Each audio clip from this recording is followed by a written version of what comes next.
Fam, do you know what it is to be unbothered? I'm not talking about not giving a damn. In fact, I found that unbothered folks are usually the main ones that get plenty of dams.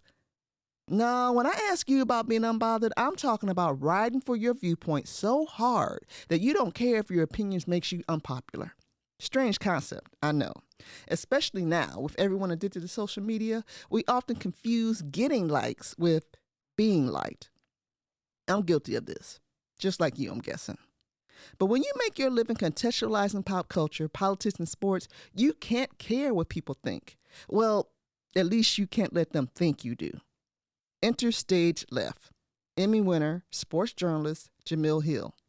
You've enjoyed her nuanced opinions about everything from Trump to the WNBA, online, on TV, on podcasts. Look, Jay is about getting that bag, so she's everywhere. And because of that, you probably think you know her. But as Jemele shared in our transparent conversation, I believe there are a few things you might not know, like how stepping foot in the newsroom detoured her dream to become a novelist, how she stands on the shoulders of women who raised and shaped her, and how she died. Yeah, died. Enjoy Jemele sharing truths, fam. After you experience our humorous conversation in her work in progress, you'll be inspired to become unbothered yourself as a storyteller. You'll also know more about the trials and triumphs of women in journalism. You'll be schooled in the craft of sports and memoir writing. And you'll question, why in the hell do we need to learn geometry? I mean, like, seriously. Hey fam, I'm your host Moniz, and welcome to Works in Progress, Conversations with Storytellers.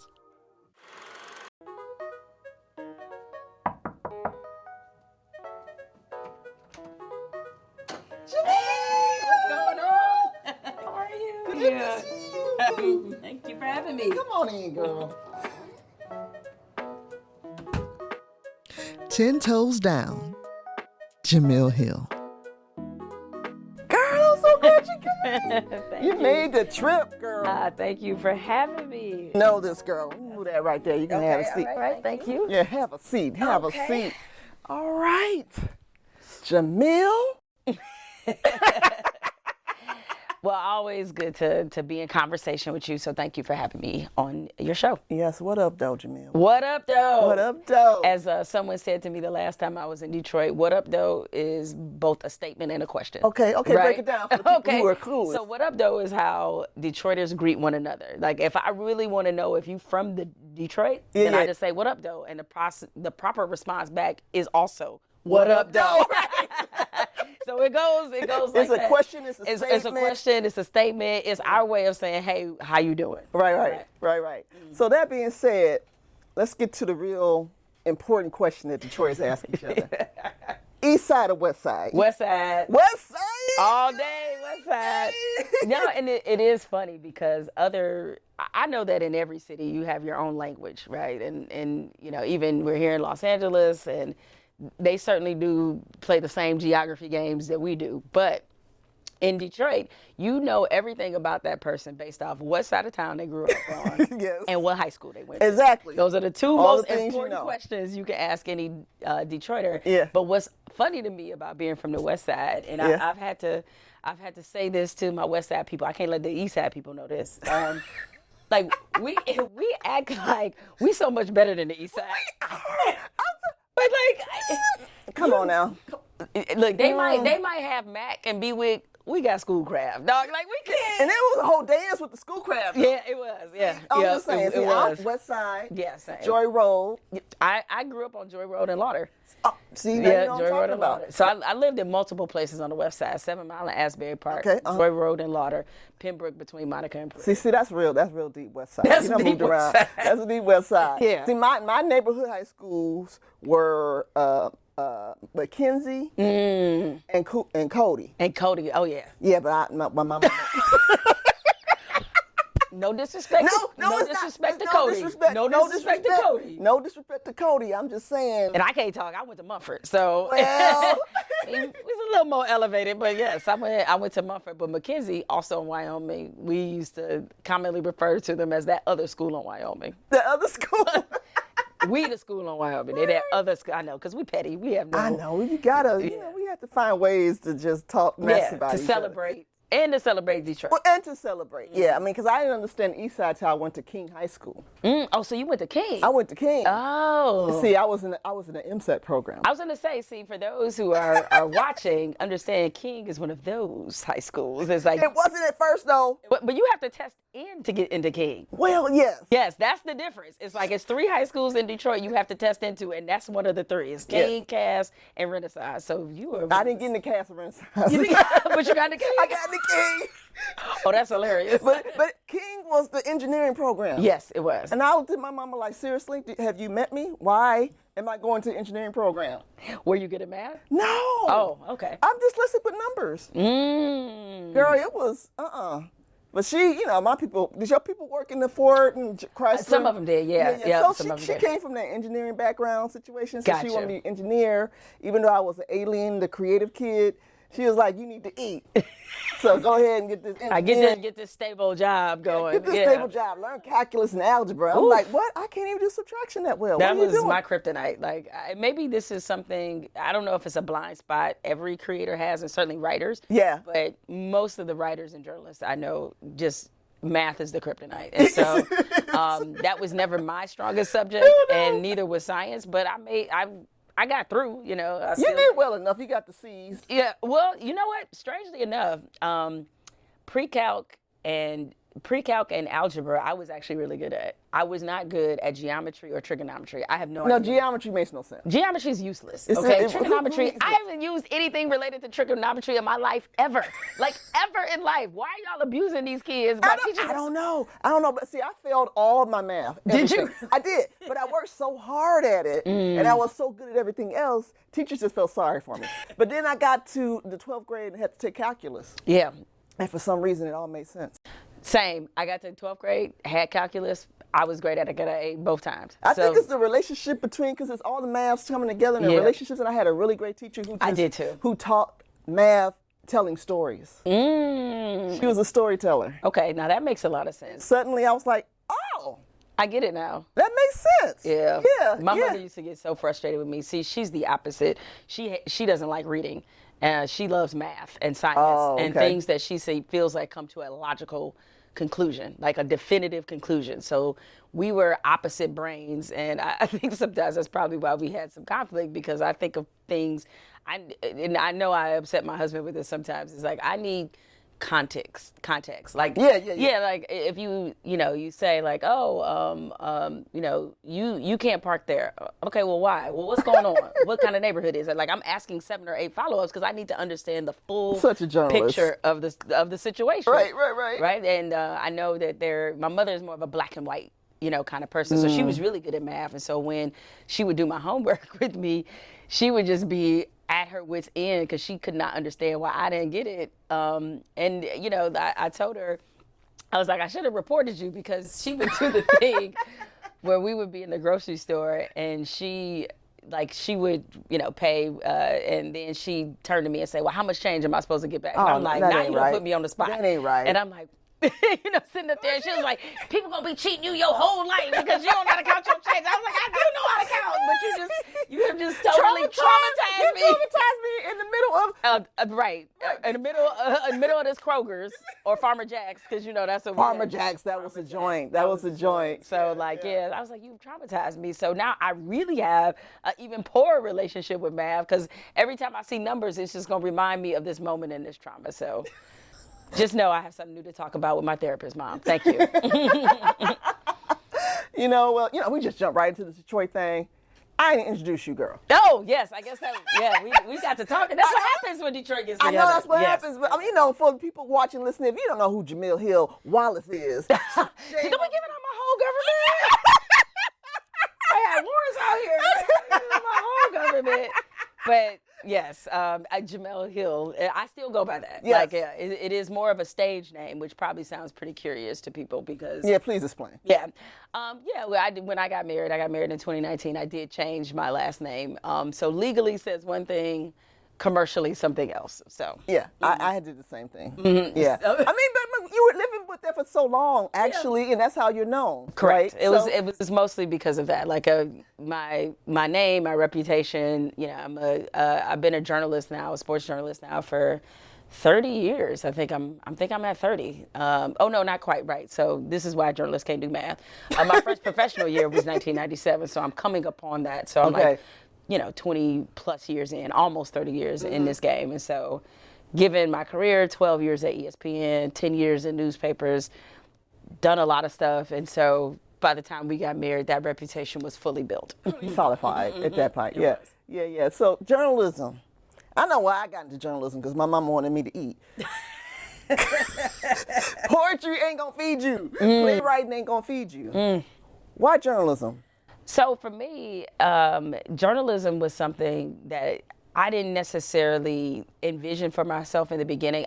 I wanted to be a writer. I wanted to write books, fiction novels, because I was a voracious reader. I was a curious kid. I'm sure you can relate to these things. Yeah. I was always in the library. Yeah. And I love storytelling. I also love sports. I mean, I was a neighborhood tomboy. I played a lot of sports. So it was a natural marriage, because back in those olden times, the boys and girls, we had to read something called a newspaper. Right? So that's how you kept up with your sports team. Yes. And so reading the newspaper helped me develop an appreciation and love of sports writing and sports storytelling. And so when I was in high school, I started working for my high school newspaper as a sports writer. And then they had a program where the Free Press actually published all the high school newspapers. Yeah. Right. So yeah, I was part of that too. You were part of that program. Yeah. Okay. So you opened up the regular edition of the Free Press, and in the middle was an insert with every high school newspaper in it. It was just one page, so it was just like a small insert. And that meant once a month we had to go down to the Free Press to put the paper together. And what was that like, walking into a real newsroom? So that's what got me. That's what got you. It got its hooks in me, because you walk into a newsroom and if you've seen any movies from the 70s and 80s, what newsrooms were like. It's like energy, freneticness, shouting. I was just standing there like, oh my God, these people do this every day. Right. And it was so transformational for me. And so I knew I wanted to be a journalist. And it just so happened that Free Press, they had a summer apprenticeship program. Yeah. Where they took Detroit students for 20 hours a week for like 10 weeks. And they assigned you 2 mentors, but you came down to the paper a couple times a week. They taught you about how to write a story, how to interview people, and gave you the basics and the foundation of like what it took to be a journalist. And the woman who ran the program, a woman named Dr. Louise Reed Ritchie. Yeah, that's Louise Ritchie. You know her? Of course. Oh, she was a mentor for me. She mentored like basically the whole everybody. city. She mentored everybody. Yeah. I mean, that was my first internship was at the Detroit Free Press officially. I wrote for the Michigan Chronicle. I was a team reporter for Michigan Chronicle. Oh, wow. And then I had my first official internship at Detroit Free Press. And Louise immediately was like, come here. Yep. And you know how she is. Like, yes. Louise don't play. Yeah, you don't say no to Louise. You know, and she was very, like, she had a standard and you were going to meet that standard, but professionally having that framework taught me so much. So she's the head of this program, and the very same summer that I did the apprenticeship program, NABJ, the National Association of Black Journalists, had their convention in Detroit. Oh. So she made us join NABJ. And then you went there. And then she took us down to the convention. She made us create a resume. She made us pass out our resume. She made us sit there and interview with people. And she made us go up to total strangers and say, she's like, oh, that's the recruiter for this paper. Go up and introduce yourself. And you had to go up and say, hi, my name is Jemele Hill. I'm a junior at Mumford. I want to be a journalist. Like, I did that. I mean, was that scary? Terrifying. I was like, what? Like, but again, it gave me agency, and I didn't realize that. Yeah. And also, a big part of being a journalist is talking to people you don't know. Exactly. And so it was a way to get me comfortable in terms of speaking to people and just publicly speaking, period. And that was the foundation for everything. And so from then on, everything I have done has been in pursuit of this career. And I was really fortunate. Hey, most high school kids, they change their mind about their profession 6, 7, 8, 9, 10 times. Most college students, they change majors, this and that. But journalism is the only thing I've wanted to do. Specifically, sports journalism is the only thing I wanted to do. Well, I mean, of course, like all kids, like you're first attracted to more of the result. and like the athletics of it, you know, sort of the drama of sports. Like you're attracted to those things. Yeah. Winners, losers, you know, villains, heroes. It's a clear-cut thing. It's a clear, so you're attracted to that part of it. You want your team to do well, like the basics. But what I started to uncover the more I learned about it was just like these are these really phenomenal stories about athletes, about where they came from, about what made them motivated to be great. And I didn't figure this out early on, but it was clearly something that I was conscious of. Sports was also a great way to explain the world. I didn't know how to put it in those terms, just in this sense. Yeah, what do you mean? So the thing about sports that I think is a misnomer is that people act like the real world is happening here and sports is over here. Right, they're the same world, right? The same world. And a lot of the things that you've seen in sports have been a microcosm of what's happening in wider society. Sports has often led the way in many regards. And so if you think about it in the context of Jackie Robinson integrated Major League Baseball in 1947, that was 20 years before, or about 20 years before we got the Civil Rights Act and the Voting Rights Act. Right. Before society started to desegregate. We saw it in baseball. And you know, there's so many inflection points where sports has played a big role in how society sees itself. It's a window into how we see our own humanity. Do you think sports helps with? I think it helps a lot. Okay. Because the thing about sports is one of the few things as a society we do together. Right. Like most things we do, we're very segregated. Yeah. Worship, socializing. But you go to a Dodgers game and you will see people from different economic backgrounds, different genders, different races, all there for one common goal, to root for the Dodgers. That's what sports can do. Yeah. Other things can't really do that. Not theater. No. Not movies. No, because so that I found to be such a powerful instrument in sports. Yeah. And I wanted to write about that. And in addition, you know, like sports provides some real drama. Yeah. Like, it's social and political connections aside. Like we have seen drama in sports that has been amazing. And so one of the benefits of my job is that I've been able to witness some moments up close and personal that I'm like, man, I'm really lucky that I get to contextualize this for people that, you know, 30 years from now when they open up the time capsule or whatever form that takes, they can say like, oh, this is what that was like. Yeah. This is what happened.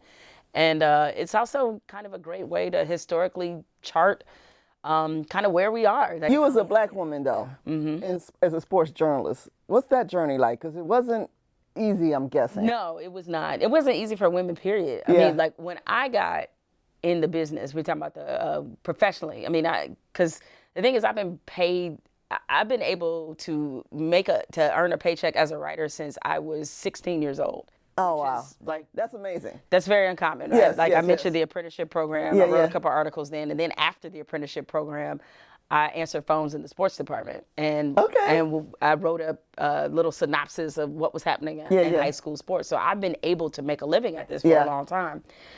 But, you know, the thing is, when I got into really got into the business, they were coming out of a really bad period for women. Like there was a lot of incidents that happened that were alarming and, you know, frankly, sent the message that women weren't allowed in that space. Yeah. Right? Because sports is a very, very male space. Very macho space. Yeah. And like I know that a lot of women tend to work in industries that are dominated by men. Yeah. But the sports space is very different because you said it, as you said, it's so macho. So they were coming off, you know, some time had passed, but women like had finally gained access to the locker room. And I know people are like, why would a woman be in a man's locker room? Let me explain. Let me explain. Okay. So really what people don't understand is that issue was always about time. The thing is, when you write for a daily newspaper, you have a deadline. And so what was happening before they allowed women access into the locker room is that the men would be able to go into the locker room. That means you can go in there, interview players, get your quotes. Yeah. You get a jump start on your story before a woman could, and that's strictly just based off of gender, right? And so the women had to wait outside the locker room, which wouldn't have been an issue except for some of the athletes that they were covering resented the presence of women so much that they would skip out on the interviews, they would avoid them, or they come out really late. So then you blow your deadline, then your editor's cussing you out about missing the deadline. So it put men at an unfair advantage. Right. That's why they started allowing women into the locker room. And it's a it's something that women had to fight really hard for. And the players weren't happy. I mean, there's all sorts of incidents being told about like this one woman, I believe Lisa Olson, who wrote for the New York Post, she went to her seat in the press box and there was a dead rat there. Oh, wow. So they were doing a lot of things of harassing women just for doing their job. Anything like that happened to you? It didn't, because thankfully those women, Lisa Olson and Claire Smith, a black woman who's a baseball writer. I mean, she's in the Baseball Hall of Fame. She's one of the best baseball writers ever. She went through a lot to get that access. And so I'm standing on the shoulders of them. So by the time I started going into the locker rooms, it was much different. It was no less intimidating, but they were more accustomed to seeing women in there. But it wasn't easy because, like, you know, I went into my first professional male locker room when I was 21 years old, and I was covering an NFL exhibition game. It was the Panthers versus the 49ers, and walking in the locker room, I just was, I almost had a panic attack because, like, you know, like, I'm not, yes, I'm accustomed at that point, you know, I had sports internships. It's not a big deal to be around, you know, sort of athletes. Like, that wasn't the thing of it, but it's just like walking into a space like that. I was the only woman in there, the only black woman in there. And I just felt like when I walked in, the entire locker room turned around like, you know, and I'm just like a young kid. Like, I'm just in there to get a quote on a late game. Like, I'm like, man, I'm just trying to get in and get out. Like, I don't care whatever you got going on. Because part of it is that sometimes you will interview athletes. They feel comfortable enough to talk to you when they're naked. Like, it is what it is. So you have to talk to naked people? Yeah, I mean, I've had to do that more than a few times, but the best advice a female sports journalist gave me, she said to me, she's like, where's your notepad? And I showed her my notepad. She took it, she was like, always keep it here, because you won't be looking down. And I was like, that makes sense. Good advice. So literally, I would go in the locker room like this. Like, I don't want to see nothing. I'm not here for that. Like, trust me. And I think people visualized it as this sort of space where, oh, how thrilling for a woman to go in a man's locker room. Man, it stinks in there. Trust me, the people that you wind up seeing naked are not people you want to see. I ain't trying to see nobody's right guard or left tackle naked. That's just no. It's not what you have. Seeing baseball managers naked. Like, all the people who shouldn't be naked are the ones naked. Why are the baseball managers naked? Because they have their own locker room in there, so they change. You know, like managers and coaches, they wear full uniform like they out there playing. So they change. You know, I never thought about that. But over time, like anything else, you do it enough times, it's like, I don't care. If you don't care, I don't care. Right. And so, and it's interesting now because I read recently about how the NFL is changing its locker room policy, though, that no reporters are allowed in. Oh, wow. Which would have been fine, which is fine as long as it's the same for everybody. So the issue before was that one group could go in, but one group couldn't. And so that created some drama. But nevertheless, women were kind of coming out of this period. And I'm not saying it was like 100% everything was welcoming, but the most hostile time for women in sports had occurred right before me. So I got the benefit of what they fought for and frankly some of the incidents that they went through. And so any of the issues I ever had with coaches, with players, it was just because I was a reporter, not necessarily because I was a woman reporter. I've had more funny incidents in the locker room than anything. Like, it was one particular player. We had a good relationship. Like, we had a good rapport. And I was in the locker room and I'm interviewing him, you know, like just taking some stuff down. And I heard him whisper my name, and I turn around and this fool is naked and he's dancing. He's like, and I was like, boy, nobody care about you. And I just like gave him a finger, and we just laughed about it or whatever. Because, like, you know, the thing is, when you're covering a team, and you're with them all the time, you're all on the road together, you get to know them. And so if you're doing your job somewhat well, like, some kind of rapport is established. That doesn't mean that I'm going to give you any kind of favorable coverage, but it means, like, we both respect what our respective jobs are. And so you know, and years later, like, when I've stopped covering them and I run into them and we just laugh about, you know, things that happen in the locker room or, you know, during the course of covering them over a season. So I have been fortunate enough in that regard. Like, any coach that's cussed me out has just cussed me out just because they didn't like my coverage, not because I was a woman. Well, let's talk about your coverage. Let's talk about the process and the craft of writing sports stories. Like, can you tell us how that works? Well, some of it, like during that time where I was working for newspapers, it's like deadline reporting and coming up with a deadline story is very different than you having a few days or even a few weeks to work on something. So, typically, let's say I was covering a college basketball game. Game probably starts 7:30, and if it's a marquee game, it starts at 9. Then you have rotating deadlines throughout the night. So it used to be at the Free Press for if you were living, anywhere in the state, and when you went to your driveway to get the paper, my story had to be in by 11:30 p.m. For a game that starts at 7:30, or 9. 9 is like the worst. So, you have very little time to come up with something to explain to people what happened, why it's compelling, and why they should care. Yeah. And so how do you do it? So, I mean, for me, one is like as I'm watching the game, I'm also sort of taking my own play-by-play. Okay. So I'm like thinking, and what you're doing is like you're sort of segmenting what was the most significant game-changing portions of this game. Like, did they maybe they went on a 15-0 run at one point. Maybe somebody had an exciting alley-oop that kind of started like sort of an offensive spurt. Maybe they had lockdown defense where they held the team without scoring for like 5 or 7 minutes. So all the dramatic points. So all the dramatic points you point out. And so every game tells a story. Right. And so you have to figure out what is the most important story from this game. You have to figure out who the stars of the story. Yep. What the conflict is. Yep. Barriers. Yeah. All that good stuff. Yeah, it's no different than, when you write a novel or when you write other things. It's just you have a much shorter time to do it. Now, column writing is different. Okay. Because then you're taking either something you've seen observationally. Yeah. You're coming from your point of view to discuss and critically relay why something is or why something isn't, or what is the tension point, that we're seeing right now. One of the last columns I wrote was about the WNBA. And in particular, something that I noticed as somebody who, the first professional beat I ever covered was the WNBA, right? Oh, really? Yeah, this was back in my first job out of college. I was a general assignment sports reporter for the News and Observer in Raleigh. Yeah. And the WNBA started in 1997. So I was there at the same time. And Yeah. so they had a team in Charlotte, which is about 2 hours from Raleigh, called the Charlotte Sting. And I asked if I could go down and cover this new league that was popping up.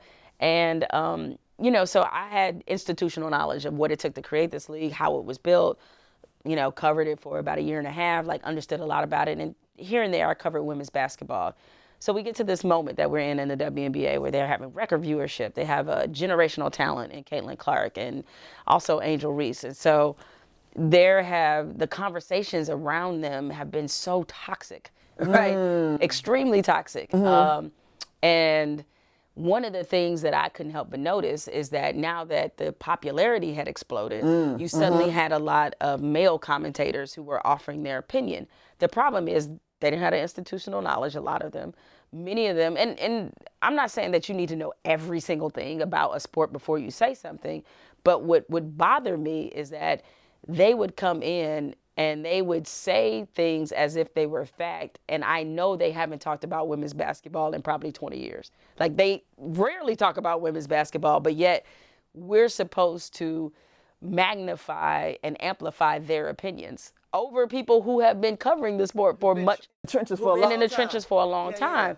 And especially some of the things that they were saying, like accusing the WNBA players of being jealous of Caitlin Clark. And we know what the optics are. Here you have this white woman who's become an incredible talent in a black league. The WNBA is 70% black. So what was the undercurrent is you got all these sisters hating on this white woman. That has been like the overall banner headline for a lot of the conversations around Caitlin Clark. And I just wrote a column about how unfair that was, that some of these male commentators were allowed to offer these opinions that were unsubstantiated and become the narrative, and what should be a real celebration for the WNBA to be in existence as long as it has, and to now get the supernova moment that was taken away from them in many respects because of the toxic nature of the conversations created around them. So that, that is sort of how I thought about it. Yeah. Well, where does that come from? Where did you develop your point of view? I mean, you got to be. First of all, you ain't afraid to go there. Let's just say that. That's one. That's one. You are unbothered. You got a whole podcast about it. But where does that come from? Where did you develop that muscle to know, to stand strong in your point of view? Lived experience. I mean, I came from a household or a family. They argued. I mean, I'm telling you, it was like meet the press every family gathering. Like you be fighting for your life, arguing with somebody, arguing with my uncle or my mama or my grandma. You know, my mother. She cracked me up because she told me this story about how because we lived in Houston for about 2 years. Yeah. Early on. You know, I was born and raised in Detroit, but we spent 2 years there when I was like from ages maybe 5 to when I was 7. Yeah. And she was telling my grandma, some of our family is at some gathering about Juneteenth. Because, you know, in Michigan, like, I don't know about how it was for you, but I didn't hear about Juneteenth growing up. No, me neither. My mother was, you know, it wasn't until we moved to Houston. Houston is where, where it's big in Texas, right? Right? So, like, I didn't know anything about it. And so my mother was explaining to my grandmother that, like, yeah, we know when technically the date of emancipation was, but it took 2 years for that to happen. That is Juneteenth. Right. Like, it didn't happen right away. And my grandmother was not having it. Right, and so she was just like, finally, even though no matter how many books I cited or it's in the encyclopedia. You sitting up there citing books? Well, I wasn't. This is my mama arguing with my grandmother. No, this wasn't me. I didn't want the smoke. I did not want to smoke. So she argued with my grandma about it. And she was like, you know, she's like, finally, I just gave up. I was like, shoot, she might be right at this point. Like, maybe Juneteenth isn't a thing. But the whole point is, like, in our family, a lot of my family members, regardless of education level, had a strong point of view. Like, my grandmother had a strong point of view. My mother had a strong point of view. So seeing them, I think, sort of argue with each other and also defend and stand on what they thought was, you know, something that was informing me that I didn't even know about. Mm-hmm. And so fast forward, like, I didn't intend to become a columnist. I wanted to stay, you know, just a journalist and a reporter and that kind of thing. And when I changed over into, or when I pivoted into being a columnist, I got my first column in newspapers when I was 28. I was a columnist for the Orlando Sentinel. The point of view part just kind of came naturally.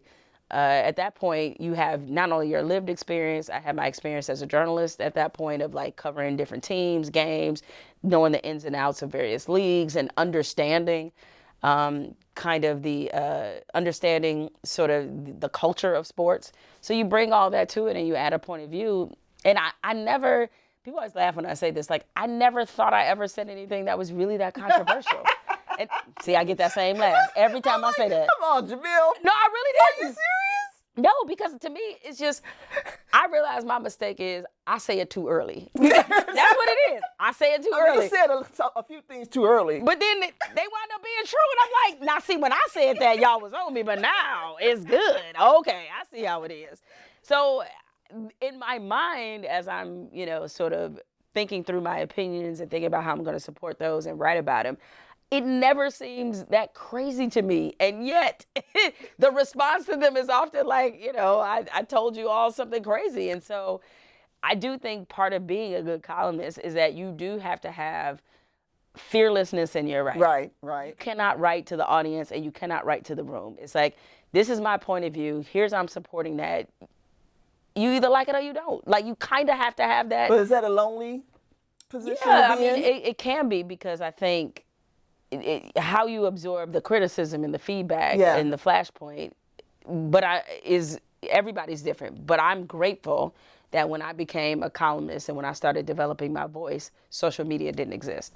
Because I wonder how that would have changed me, how that might have frightened me as a writer. Because a lot of times when I talk to younger journalists, that's the first thing they ask me about. Like, well, what if people don't like it? I don't care if they don't like it. Like, it's just, but again, I'm coming from a different era where, like, you know, where columnists were, you know, you had to be 10 toes down for what you wrote. And, like, it's a big difference when you just see your column created, you know, 5 or 6 letters to the editor versus 1,000 Twitter responses or, you know, Instagram comments or people DMing you saying hateful things or Facebook messages. Like the barrage that these younger columnists and journalists have to face is like a lot different. Yeah. So I'm glad that by the time that social media came along, I was already really strong in my identity and really strong in my voice, because I don't know how that might have impacted the way that I wrote or the way that I spoke about certain issues if I had to come up and do that now in today's climate. So, well, because you've been unbothered all this time, you have a strong point of view. You've been able to pivot into things that maybe you'd even plan. No, I didn't plan any of this. Like I planned none of this. I will take no at all credit for being like, you know what I'm gonna do? I'm gonna then pivot to producing and developing film and TV projects. Like, no, that was never a part of the plan. But what I started to see, and this sort of light bulb went out after I left ESPN in 2018, was that it was all connected. You know, it's all storytelling. It's all storytelling. At the end of the day, it's just like, okay, the story I might have told 15 years ago was about Chris Paul. Okay, well, today it's about Janie, a character I made up. Right. Like it's no difference. You still have to do the same things. Like you still have to create tension and drama and compelling situations, and you still have to engage people. Like that part doesn't change. And every story still has these same three components: a beginning, a middle, and an end. Right. And so once I understood the connective tissue, it made the transition seamless. Like I still write for The Atlantic. I have a new podcast, a sports and politics podcast called Spolitics that is debuting October 17th on iHeart, and you can get it wherever you get your podcasts. You also see it on YouTube. And, you know, like, but that's just an extension of the things that I've already been doing. And yeah, I'm executive producing Colin Kaepernick's documentary that's directed by Spike Lee. Again, an extension. It's just an extension. Like I've written, you know, when I was at ESPN before I actually knew Colin, I was talking about him because of his protests, right? Yeah.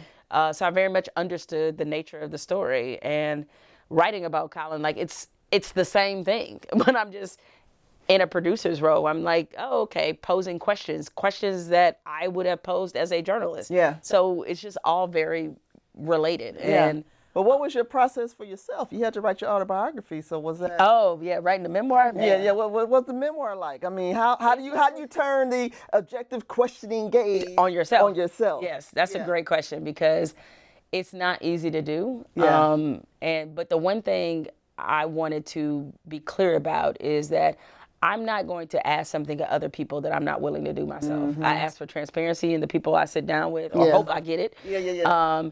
You know, I ask for, you know, them to share their vulnerabilities, all these things that I want when I sit down with somebody that I'm interviewing. So what would it look like if I didn't also give those things? Yeah. And you know, I was thinking in my mind as I was writing it, memoirs don't have sequels. So you gotta put it all out there. You gotta put it all out there. And I also wanted to give people the understanding that the least interesting thing about me is being at ESPN. Right? Yeah, give them the whole story. Yeah, the least interesting thing about me is that yes, the president the former president once wanted me fired. That's that's the least. That's the least interesting thing about the life that I've lived. And so so that part was rewarding, but it was hard because I'm used to being on the other side. I am used to being on the other side. And you know, when I'm being asked about my opinion or my thoughts on something, it's usually related to like sports or politics or something. Is that a way for you to hide behind? Well, that's what it becomes, and you don't even realize that. And so I wasn't used to being asked so much about me, and because I wrote such a personal memoir, I'm getting asked about the trauma of my life all the time. And so that was a interesting flip, because like one of the stories I tell is about my mother. She's a recovering addict. My father is as well, and I go into detail about this incident where my mother showed me what crack cocaine looks like. So that one thing to share it in the book. Another thing is when you're on like in an interview setting and they're like, "Tell me about the time that mom showed you crack," and I'm like, "What? We got to relive this again?" Like it's just sort of like, but that's part of the job. It's like you're selling a book. You got to slang these books. So slang these books. Brown. I'm telling you, I'm out there. I'm just like slanging these books, okay? And so because of that, like but you have to be prepared to be asked that question 500 times. And so that was very different than my obviously being on the other side and even being, asked about things you're not that emotionally connected to. Right. Yeah. Well, let's talk about the piece that you decided to share with us. This is a section. Not that part. No, not that part. Not that part. You gotta get the book for that. Let's look at it. I died when I was 7 years old, just for a few minutes. I wish I could share a memory about what it felt like to be dead, but I don't remember anything. I didn't see a bright light. I didn't see snapshots of past joy and pain. I wasn't sent into a white room, and Morgan Freeman didn't appear to me as God. What I remember most was absolute darkness. It was as if I was in the midst of a deep sleep. I had no conscious thoughts. I didn't feel anything. My mother, James, and I were on our way to the movies to see E.T., the Extraterrestrial, which was an uplifting change in our movie going as a family. My parents didn't exactly have the best track record for taking me to movies that didn't traumatize me. Once my mother took me to see Bambi, and when the evil hunter shot Bambi's mother, she and I both started crying uncontrollably. I haven't watched that movie since because I'm still shaken by it. That same year of Bambi, my mother and James took me to see The Empire Strikes Back. From my childlike perspective, Darth Vader was worse than Satan. He seemed like the most menacing, scariest, most powerful, most obnoxious person in the world. I was so terrified by his on-screen presence that I burst into tears before the movie was halfway finished. Darth Vader had me so distraught that we had to leave the theater. Another movie ruined. So when E.T. came out, I was overdue for a movie that didn't turn into something that I would later discuss with my therapist. Unfortunately, I did suffer another traumatic experience. It just didn't happen in the movie theater. We were on our way to the movie when James's black Camaro, a car he absolutely adored. I was in the back seat, and like most kids, I didn't want to put on my seatbelt. My mother wasn't having it, and she nagged me until I did, and thank God. We were driving along the Southfield Freeway Service Drive, and just as we crossed the intersection at 6 Mile Road, I saw a car coming directly at us, even though our light was green.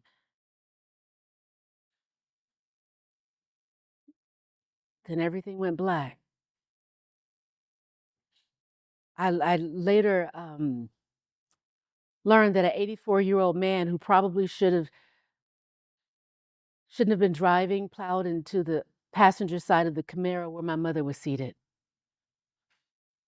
He had accidentally hit the accelerator instead of the brake, and I was thrown through the back windshield and landed on the trunk.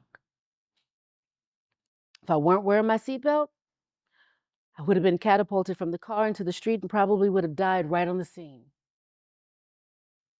Instead, I waited to die in the hospital.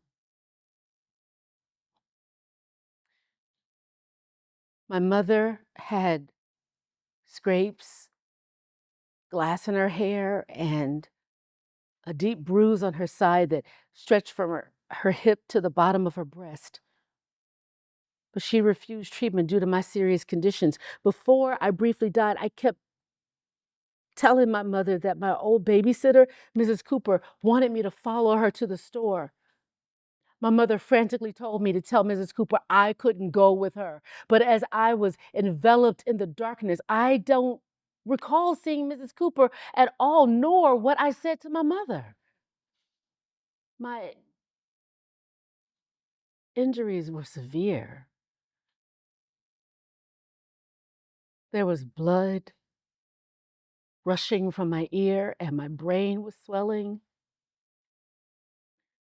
My skull was fractured, and the hospital's top neurosurgeon had to be flown in from his vacation to operate on me. And in the waiting room, there just happened to be several members of Kojic, Church of God in Christ, and they told my mother that they were all praying for me. God, as he'd always done, was showing up for me in ways I couldn't imagine.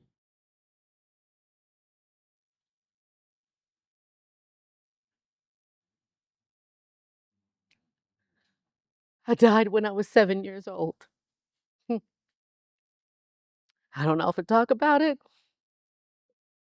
about the accident, because even now, I'm not sure what to make of it. The question that lingered has been, why? Why did God still allow me to be here? What was my purpose?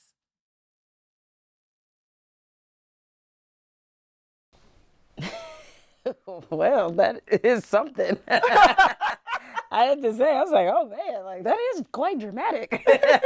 you know? Yeah, I thought I sent you another scene, and now I realized, but there was some levity in there. Yeah, there was. Yes, because only I could crack some jokes about dying, basically.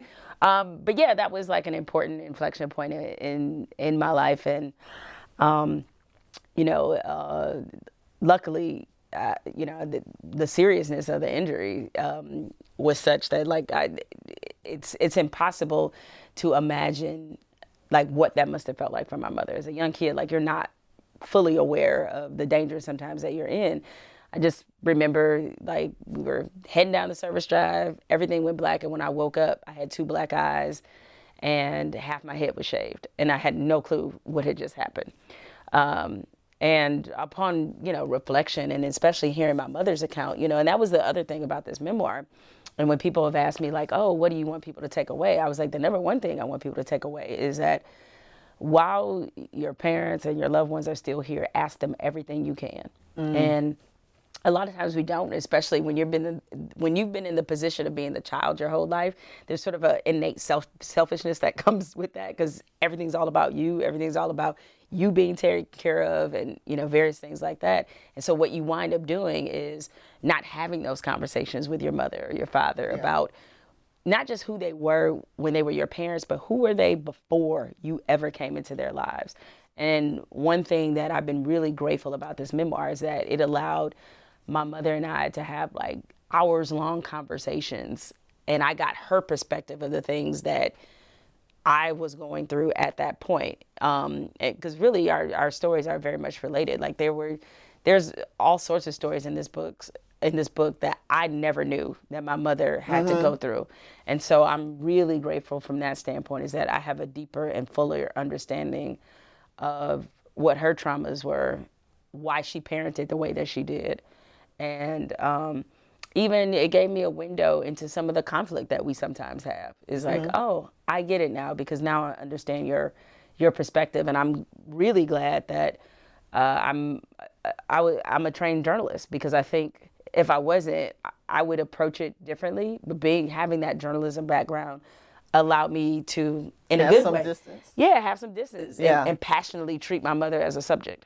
And I think that was really good for the book. Is it good for your relationship? Yeah, it was. Like, it definitely was. One of the highlights I think I experienced was me and my mother doing Red Table Talk. Like, that was great. I mean, trust me, I was daughter of the year because she got to meet Jada Pinkett and Will Smith. Like, she was very excited about this. But just being able to kind of share this with her to where she can see her story being told too is just really priceless. So, yeah, it definitely brought us, I think, closer together, because she was able, and she's always been a pretty transparent person. Yeah. But I realized up until now, I was never asking her the right questions. This made me ask her the right questions that got me to a deeper understanding of who she was. And have you asked yourself the right questions? I had to during this book, that's for sure. And it's funny because like sometimes, and I guess this is the nature of healing, is like you'll feel like, oh, I'm healed from that. I'm past that. Or yeah, what was it when I know you said that was dramatic, but what did it bring up for you when you were hearing it? You have some like doors and boxes that you're like, this is closed.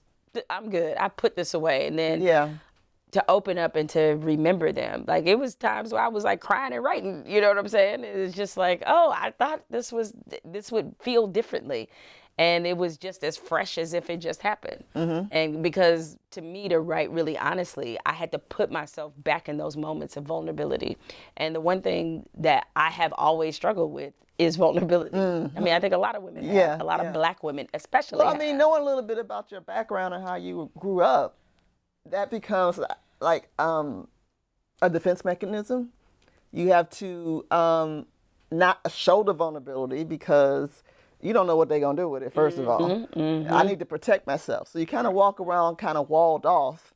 And then journalism allows you to have distance and be objective, even when you're thinking about your own stuff, right? So I can see that. It's become something that's made you a great journalist. Right. But it's something that you have to work on as... Totally. I mean, it's something you just have to be self-aware about and just say like, hey, you know, the one thing, I think it was a therapist, not my therapist, who pointed this out, is that a lot of us are still protecting that, in my case, a little girl that we were. Yeah. So it's like if we seem particularly passionate or strong or sometimes, you know, even mean about a situation. Right. Some of it is because that situation might be triggering us to a memory from when you were a little girl and you didn't fight for yourself and you didn't. You didn't have the power to. Because you didn't have the power to. Right. And so I didn't realize that was a pattern I was doing. Not that I'm just like going off on people. It wasn't like that. Exactly. But I found myself in what were innocuous moments, probably being like overly defensive because I'm still thinking about that little girl who didn't have a voice, who couldn't fight for herself. And so recognizing and just understanding that part is just like, oh, this is illuminating. Now I know what the signs are when I do this. Yeah, that's an ongoing work in progress. It is. And it just, you know, I mean, I think being raised, especially, you know, I was raised by a single mother. Me too. Estranged from my father for a little while until he sort of came back into my life. And when you're raised that way, is that because she has no choice, your mother is trying to give you every possible tool to ward off every possible danger they could think of. And what happens is that it makes you very guarded. Yes. It makes you guarded. Or as the kids say now, like, you know, you learn to just carry masculine energy. Oh my God. Yes. Yeah. And don't let us be tomboys, because then that's a whole nother thing. Then that's a whole nother thing, right? Because and maybe that is part of why I was, you know, sort of drawn, you know, to sports. It's like, you know, sports teaches you how to stand up for yourself. Like, and sports also has a clear winner. Yes. Life doesn't. No, it does not. So like all of those things, it just, among the many things I loved about this memoir is like, it helped me understand myself better. Yeah. And so for that, it was worth it. I mean, it was a daunting, you know, sort of process. How did you approach it? What was your process in writing it? So the two best pieces of advice I got about writing a memoir came from two wildly different people. One was WalterMosely, which makes a lot of sense because he's a prolific author. Yeah. And the other was RickRoss. Doesn't make a lot of sense to most people. No, it doesn't. So both of them were guests on Jemele Hill as Unbothered. Yeah. And I was talking to Walter about writing, and he said no matter where he is in the world, he writes for at least 2 hours a day. And 2 hours. Like, that's why you got 11 books, because that's what you do. That's why. Okay. And he said he made it click for me as seeing writing as a discipline. And I know that might sound weird to people. They're like, you've been writing your whole life. But when you write for like newspapers and magazines, like that's different because it's like so deadline based. Deadline driven. And you know, writers, we the worst procrastinators. Like it is, some of it just the worst. Because like if you tell me that to file a story 10 a.m., I'm filing it at 9:59. Like I don't know what it is that does not click in my brain. Like you could do this earlier and probably save yourself a lot of stress. No, right. I have to do it, like I'm in some old newspaper scene and my editor's yelling at me like, in a second, it'll be done. Like, so that's, you write by feel. And that's not good to do when you have a book because you have a deadline that you have to complete. And so I was just like, I got to put myself on a schedule. And I wasn't writing that way. Like I would write 50 pages of it in 2 days, and then wouldn't touch it for 2 weeks. Like you can't. You ain't gonna finish it like that. You'll never finish it. Thank you, Moniz. Where were you then? Call me, girl. I could have told you. Where were you then? All right. So the early part of when I first started, like sort of putting things down, that was dramatically different by the time I finished. I was on a schedule, getting up 6 a.m., writing, coming back in the evening, writing, designated times to write. Saved my life. Thank you, WalterMosely. The other part is that when you think about the whole totality of your life, first question you have is what to include, what not to include. Yeah. What's important, what's not important. RickRoss told me, because he was writing his memoir at the time, or somebody was writing it for him rather, but he was, obviously engaged in the process. He said, I broke my life down into 16 parts. The 16 most important moments in my life, we just wrote around that. I was like, damn, that is so simple. So I did the same thing. The number wasn't 16. I think it was more like 12. Okay. Where I just wrote about, okay, what are the most important inflection points in my life? That's why that accident is in there, right? Yeah. So, I mean, like the thing, if you almost die, I think that's important. That's important to share, right? Yeah. So it's like, that the apprenticeship program changed my life. Yeah. So I'm going through and I'm like, oh, okay. And the story started to form. The beginning, middle, and the end started to form once I did that. Right. And once I had that part, it was like, oh, yeah, okay, I see it now. And my first draft that I turned in was quite long. It was 400 pages. But I did that on purpose because I was like, I'm going to have a little bit of a kitchen sink approach because just in case I'm wrong about the incidents that should be in there or the moments that should be in there, let me at least provide a little bit more cushion. A little bit more cushion. And the notes I got back from my book editor were great. And the next draft I filed, it was like 260 pages. I was able to lock it. Trim. That's where the objectivity came in. You were able to just say, this ain't working, this ain't working. Yeah. Right. And then I started to really see the story. Like, again, I could really see it like, oh, yeah, it needs You were able to see it outside of yourself. Outside of myself. Like, I was like, okay, I know where this needs to end. I know where it stops. And so, once I had that part down, all the edits after that were pretty painless. The most painful part was the first draft. And I remember talking to LuvvieJones, and who's written a few bestsellers, and she said, listen, and this made me feel better because I didn't like the first draft that I turned in, the first manuscript. And she's like, your first draft is supposed to suck. It's supposed to be crap. Right. That's what she said. She was like, it doesn't matter. Like, that is not going to be the final product. Right. And because, again, when you come from a journalism world, it's like, you don't have the luxury of filing crap. Like you got, It's got to be right. It's got to be right. It's going to press. Because it's going to press, or it might go through 1 or 2 edits, and then boom, it's gone. And she's like, no, like your first draft. She's like, my first drafts, all my books are crap. Like it's fine. Like it'll get better as you go. And she was right. And so all these things were very instructive, for me. So I'm glad I started with writing that first because I was like, oh, if I can go through this, I've survived this. There's so much more I can write. So, but it's funny to go from that juxtaposition to now working on a children's book. Yeah. Total opposite. First of all, kids don't give you no love. You gotta come correct. They will call you out on your stuff. On my children's book, I wrote my children's book, and when I would go and I would read it, perform it for the kids, you got to give it to them. They will call BS on you in a second. Did you have to do voices and all that kind of stuff? Oh, wow. And I wrote mine like a Dr. Seuss, poetry thing. And I had to streamline it and make it simple, but be very creative. Yeah. You got to be very creative for kids. Is that your process as well? Yes, you're right. Well, and the conciseness that you have to write with is way different because what sells the children's books are the illustrations. Yes. Like the illustrations are actually more It's prominent. not about the words. It ain't about the words. And so I had to let that go and be like, it ain't about the words. This is how I make my living. Right, you know what I'm saying? Like, no, it's not about the words. I was like, oh yeah, all right, I guess it's not about the words.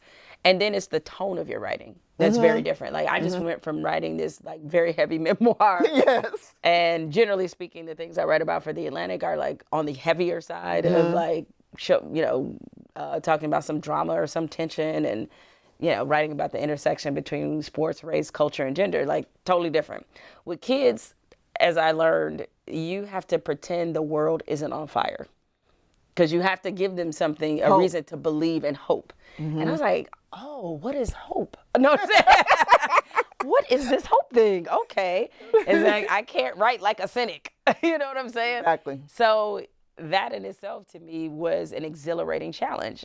Changing the language of that was really fascinating. Yeah. And writing much shorter, also very fascinating. So, yeah, it's a totally different process. It may sound weird because, like, as you know, you're writing.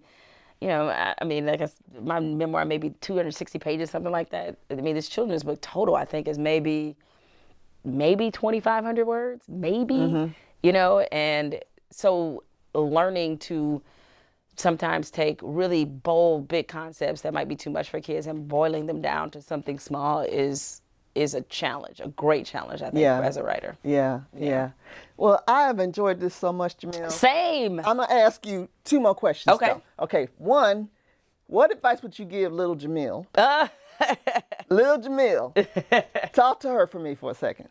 Well, I think the number one advice I would probably give her, and it's something that it sounds a little, I guess, Pollyannish, but like to bet on you.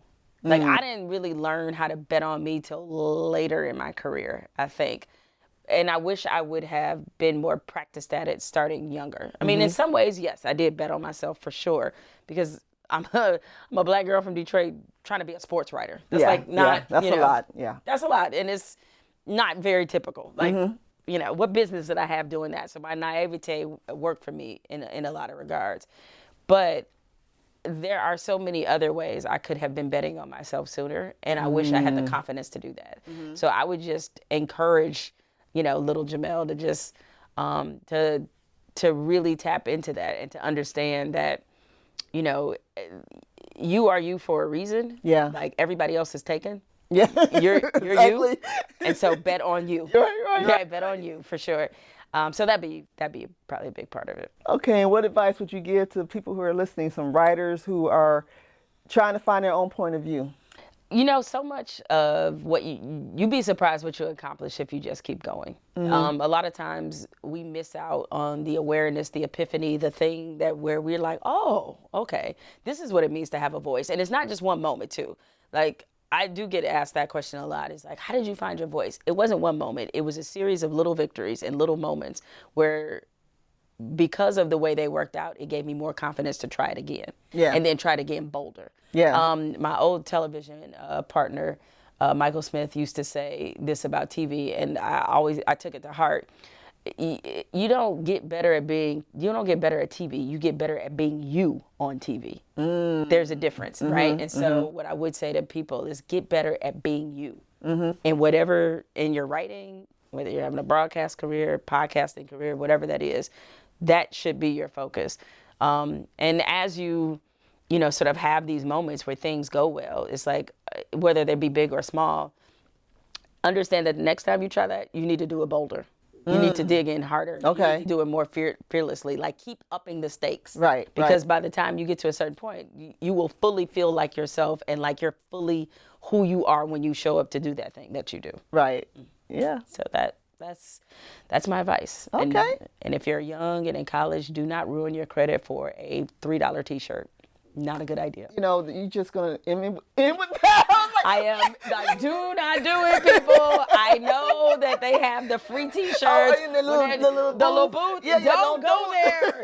Do not go there. Avoid that. Avoid those booths at all costs. I don't care what they're offering you.